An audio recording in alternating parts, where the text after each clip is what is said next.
Там яма, братан, тут зразу ямка є. Не виглядуй цих. Кажу, не виглядай, блядь.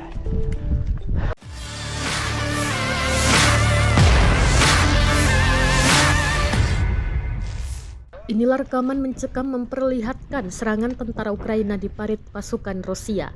Rekamannya beredar di Telegram pada Rabu 19 April 2023. Dalam keterangan unggahan disebutkan, tentara dari Batalion Pengintai Sukarelawan Ukraina membersihkan parit Rusia yang menjadi sasaran penembakan artileri awal di daerah Bakhmut. Serangan granat artileri hingga senapan tampak menghiasi parit pasukan Rusia. Tidak dirincikan total pasukan yang dieliminir.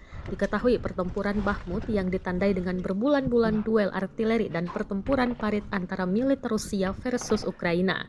Pertempuran di Bakhmut dan sekitarnya selama berbulan-bulan telah menjadi pusat perang di Ukraina. О, блядь!